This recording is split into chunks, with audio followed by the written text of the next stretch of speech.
जय श्री माता रानी। जय माँ बीजासेन चैनल में आप सभी का स्वागत है। आज हम आप सभी के लिए पितृदोष के बारे में बताने वाले हैं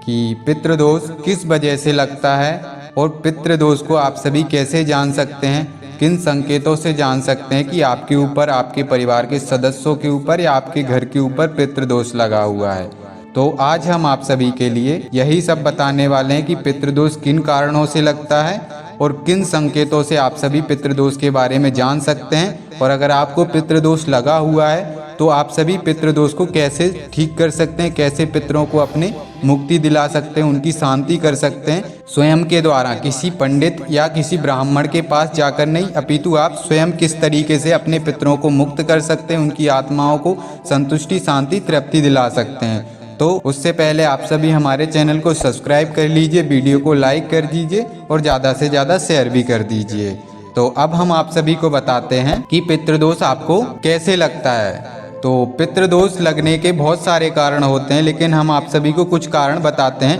और उससे पहले हम आप सभी को बताते हैं कि पितृदोष आपको आपके पूर्व जन्म से भी लग सकता है और साथ ही साथ आपके मामा के घर से भी आपको पितृदोष लग सकता है, नाना नानी से लग सकता है, मामा मामी से लग सकता है, उसके बाद आपकी चाचा चाची से लग सकता है, मौसा मौसी से लग सकता है, दादा दादी, मम्मी पापा, इस तरीके से जो रिलेटिव होते हैं, जो आपके ब्लड से जुड़े हुए होते हैं, उन सभी से आपको पितृदोष लग सकता है। तो ये तो हमने आप सभी को बता दिया कि पितृदोष आपको किस किस स्थितियों में और कहाँ कहाँ से लग सकता है। उसके बाद अगर आपके घर में किसी की अकाल मृत्यु हुई है, अकाल मृत्यु वो होती है जैसे किसी की एक्सीडेंट हो जाना या फिर किसी बीमारी के कारण उसकी मृत्यु हो जाना, या फिर कम उम्र में अगर आपके परिवार के किसी भी सदस्य की मृत्यु हो जाती है, तो ये लोग मरने के बाद बहुत ही उग्र पितृ बनते हैं, क्योंकि ये लोग मरने के बाद भूत पिशाच की योनि में ही जाते हैं। क्योंकि जिनकी इस संसार में उम्र पूरी नहीं होती और किसी कारण बस उनकी अगर मृत्यु हो जाती है, तो ऐसे लोग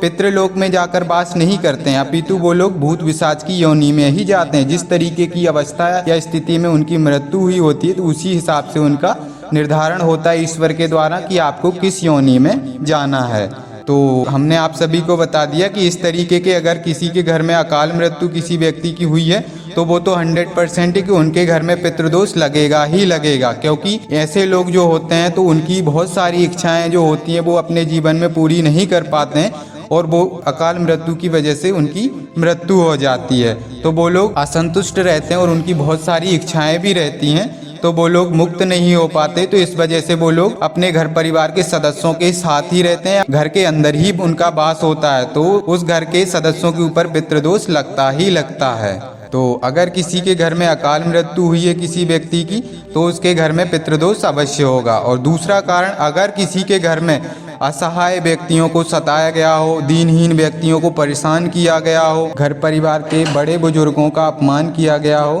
तो ऐसी स्थितियों में भी पितृदोष लगता ही लगता है। तो ये सभी जो भी हमने आप सभी को बताया हुआ है, इस सभी कारणों से पितृदोष लग जाता है। तो अब हम आप सभी को कुछ संकेत बताने जा रहे हैं, जिन संकेतों से आप सभी जान सकते हैं कि आपके घर में पितृदोष है, आपके स्वयं के ऊपर या परिवार के सदस्यों के ऊपर। तो अगर आपके घर में संतान वृद्धि नहीं हो रही है, आपके घर में बच्चे नहीं हो रहे हैं, तो ये एक ऐसा संकेत है कि आपके घर में पितृदोष लगा हुआ है। क्योंकि अगर आपके घर में बच्चे नहीं हो रहे हैं और अगर हो रहे हैं तो विकलांग उत्पन्न हो रहे हैं, तो इसका कारण एक ही होता है कि आपके घर में पितृदोष लगा हुआ है। और अगर आपके घर में बिना वजह के छोटी छोटी सी बातों पे लड़ाई झगड़े होते हैं अधिक मात्रा में, अगर घर परिवार के सदस्य एक दूसरे का चेहरा देखना पसंद नहीं करते हो और बहुत चिड़चिड़े रहते हो, किसी के घर में इस प्रकार की स्थिति हो रही, तो ये पितृदोष की वजह से ही होती है। और अगर आप घर से बाहर किसी काम के लिए जाते हैं, ऑफिस जाते हैं, और जैसे ही आप घर के अंदर आते हैं वैसे ही आपका मन बेचैन होने लग जाता है, चिड़चिड़ा होने लग जाता है, आपकी विचारधारा नेगेटिव होने लग जाती है, सोचने समझने की क्षमता कम हो जाती है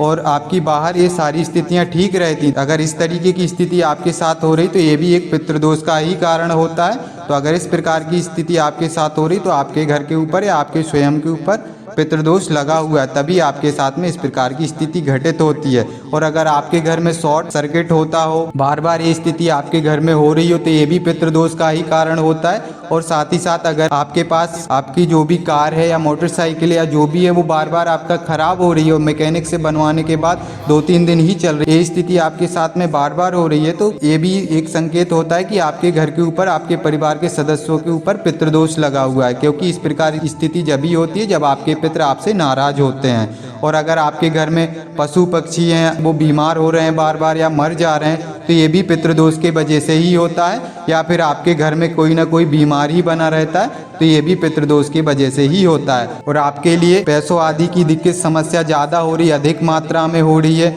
आपकी आर्थिक स्थिति सही नहीं है, तो इस तरीके की स्थिति भी पितृदोष के वजह से ही व्यक्ति के जीवन में घटित होती है। और अगर किसी के घर में पितृदोष लगा होता है तो वो कितना ही पूजा पाठ कर ले, कितने ही मंदिरों में, बड़े बड़े मंदिरों में जाके दान पुण्य कर ले, कुछ भी कर ले, तो उसके लिए उसका फल नहीं मिलता है जब तक अपने पितरों की इच्छाओं को जानकर उनके अनुसार वो चीज़ ना करी जाए, उनकी संतुष्टि तृप्ति नहीं करी जाए, जब तक पितृ शांत नहीं होते हैं, अपितु वो और ज़्यादा उग्र होते जाते हैं। तो पहले आपको आपके पितरों की इच्छा जाननी है, तभी जाके आपको उनके अनुकूल ही उनकी सेवा करनी है, तभी आपको पितरों से संतुष्टि मिल सकती, शांति मिल सकती, आपके पितरों की तृप्ति मुक्ति हो सकती है। अन्यथा आपके पितृ आपसे और ज़्यादा नाराज होते जाएंगे। अगर उनको खाना खाना है और आप दे रहे हैं पानी, तो वो उग्र ही होंगे। पितरों की अगर आपको इच्छा पता चल जाती है तो आप इच्छा अनुसार उनकी जो भी इच्छा होगी उस तरीके से आप उनकी सेवा करेंगे, तो वो जल्दी से जल्दी आपसे प्रसन्न होंगे, आपके परिवार के सदस्यों से प्रसन्न होंगे और आप सभी को आशीर्वाद भी देंगे। तो सबसे महत्वपूर्ण बात यही होती कि आपको सबसे पहले आपके पितरों की इच्छा जाननी होगी, तभी आप पितरों की शांति करा सकते हैं। अन्यथा आपके जीवन में बहुत सारी दिक्कत समस्याएं और ज़्यादा उत्पन्न होने लग जाएंगी। और बहुत सारे लोग कहते हैं कि ये पितृ परेशान क्यों करते हैं हम लोग को, हमने तो उनका कुछ बिगाड़ा भी नहीं। तो हम आप सभी को बता देते हैं कि वो पितृ जो होते हैं वो परेशान इसलिए करते हैं क्योंकि वो आपके घर के सदस्य ही होते हैं। तो जो आपके घर के जो सदस्य होंगे वो बाहर के लोगों से थोड़ी ना अपनी समस्या का समाधान कराने के लिए जाएंगे, जो उनके अपने होंगे उन्हीं से अपनी समस्या का समाधान करने के लिए बोलते हैं। वो सूक्ष्म जगत में होते हैं, तो इसीलिए वो परेशानी के द्वारा ही आपको उनके होने का आभास कराते हैं, क्योंकि वो देह में तो होते नहीं है, क्योंकि वो इस संसार को छोड़ के जा चुके होते हैं। इसीलिए वो सामने से आकर अपनी समस्या, अपनी इच्छा को बता नहीं पाते हैं। तो इसीलिए वो अपने परिवार के सदस्यों को समस्याएं देकर अपने होने का आभास कराते हैं। क्योंकि आप सभी जानते हैं कि जब तक व्यक्ति परेशानियों में, समस्याओं में नहीं गिरता है, तब तक वो आगे का रास्ता, उस समस्याओं का समाधान नहीं ढूंढता है। तो जैसे इस तरीके की स्थिति किसी व्यक्ति के साथ में बहुत ज़्यादा दिक्कत समस्याएं होती हैं, तो व्यक्ति तरह तरह से उस समस्या का समाधान पाने की कोशिश करता है, डॉक्टरी तरीके से भी, उसके बाद किसी ओझा, पंडित, बाबाओं के पास जाता है, तब जाके उसको पता चल पाता है कि ये पितरों की वजह से ये सारी समस्याएं हो रही। जैसा कि हम आप सभी को एक उदाहरण देकर बताते हैं कि कोई अगर व्यक्ति है वो मुंह नहीं बोल पाता है, तो वो अगर मुंह नहीं बोल पाता है, तो अगर उसको किसी व्यक्ति से कुछ कहना होगा, तो या तो वो व्यक्ति उसको हिलाकर, हाथ लगाकर उससे कुछ कहेगा, या फिर चिल्ला कर कहेगा। तो चिल्ला के कहने का मतलब ये है कि अगर कोई व्यक्ति सो रहा है, सोने का मतलब अगर एक कमरे में 2 व्यक्ति हैं और एक व्यक्ति मुंह नहीं बोल पाता है और एक व्यक्ति मुंह बोल जानता है और वो सो रहा है, तो वो जो मुंह बोलने वाला व्यक्ति है वो सो रहा है, तो उसको अगर उस व्यक्ति को जगाना होगा तो वो उस व्यक्ति को मार के जगाएगा या फिर हिला के जगाएगा, क्योंकि वो व्यक्ति मुंह नहीं बोल पाता। तो इसी प्रकार के जो पितृ होते हैं वो देह में तो होते नहीं है, वो अदृश्य रूप में होते हैं, सूक्ष्म जगत में होते हैं, तो वो आपको डायरेक्ट आकर तो बोल नहीं सकते। इसलिए वो आपके जीवन में समस्याएं उत्पन्न करते हैं, और समस्याएं उत्पन्न करने से आपके जीवन में जब विपरीत परिस्थितियां बनती, तब आप समस्याओं का समाधान ढूंढते हैं, तब जाके आपको पता चलता है कि आपके पितृ आपको परेशान कर रहे हैं। तो जो पितृ होते हैं तो वो अपने परिवार के सदस्यों के ही पास जाते हैं, जिन लोगों से उनको आशा होती उन्हीं के पास जाते हैं, ना कि किसी ऐसे व्यक्ति के पास जिनसे उनको आशा नहीं होती है। तो पितृ लोग इसीलिए परेशान करते हैं क्योंकि वो लोग सूक्ष्म जगत में बहुत ज़्यादा परेशान होते हैं, उनके बहुत सारी इच्छाएं होती हैं, बहुत सारी तृष्णाएं होती हैं, तो वो अपने परिवार के सदस्यों के द्वारा ही पूरी कर सकते हैं, ना कि किसी दूसरे व्यक्ति के द्वारा। तो जब तक आपके जीवन में वो परेशानियां उत्पन्न नहीं करेंगे, तब तक आप उनके लिए कुछ करेंगे नहीं, तो इसीलिए वो आपके जीवन में परेशानियां उत्पन्न करते हैं, आपको परेशान करते हैं, तब जाके आप उनके लिए कुछ करते हैं तो उनके लिए संतुष्टि, शांति, तृप्ति, मुक्ति मिलती है। तो अब आप सभी को शायद समझ में आ गया होगा कि पितृ देवी देवता क्यों परेशान करते हैं। तो अब हम आप सभी को बताते हैं कि आप सभी इस पितृपक्ष के इस पावन दिन, पावन समय पर अपने पितरों की आत्माओं के लिए संतुष्टि, शांति, तृप्ति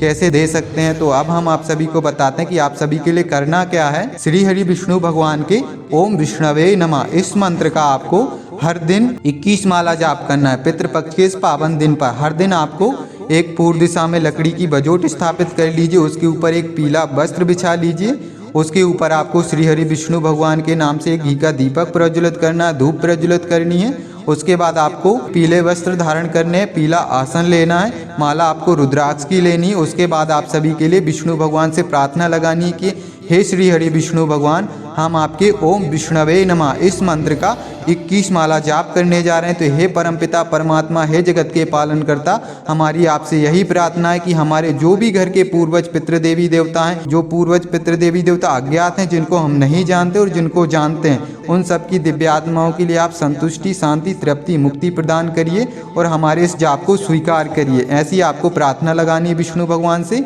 ये जाप आपको 15 दिन तक, जब तक पितृपक्ष का पावन दिन, पावन समय चलेगा, उतने ही दिन तक आप सभी के लिए श्री हरि विष्णु भगवान के इस मंत्र का जाप करना है। ये मंत्र बहुत ही पावरफुल है और ये पितरों की शांति अवश्य करा देता है। तो आप सभी इस मंत्र का सिर्फ 21 माला हर दिन पितृपक्ष के पावन दिनों में करिए और हर दिन आपको 21 माला जाप करना और 5 माला आपको हवन करना और प्रार्थना आपको यही लगानी है श्री हरि विष्णु भगवान से कि हमारे घर के समस्त पितृ देवी देवताओं की दिव्य आत्माओं के लिए संतुष्टि, शांति, तृप्ति, मुक्ति प्रदान करिए और हमारे सभी पूर्वज पितृ देवी देवता हमारे परिवार के सभी सदस्यों से और हमसे प्रसन्न हो और हम सबको आशीर्वाद दें और हमारे जीवन में हमारी पितरों की वजह से किसी भी प्रकार की कोई भी दिक्कत, समस्या ना हो। ऐसी आपको श्री हरि विष्णु भगवान से प्रार्थना लगानी और हर दिन आपको 21 माला आपको ओम विष्णवे नमः इस मंत्र का जाप करना और 5 माला हवन आहुति करनी है। आपको हवन आहुति आपको साकिल्या से ही करनी है। अगर आपके पास ज़्यादा टाइम है तो आप सभी इस मंत्र का ज़्यादा जाप कर सकते हैं और अगर आपके पास कम टाइम है तो आप सभी इस मंत्र का 11 माला भी जाप कर सकते हैं। और ये मंत्र बहुत ही पावरफुल और बहुत तीक्ष्ण मंत्र है, इससे आपके पितरों को शांति अवश्य मिल जाएगी। तो अगर आप सभी को हमारे द्वारा दी हुई जानकारी अच्छी लगी हो तो वीडियो को लाइक कीजिए, शेयर कीजिए। अगर आप हमारे चैनल पर नए हैं तो चैनल को सब्सक्राइब कीजिए। जय श्री माता रानी।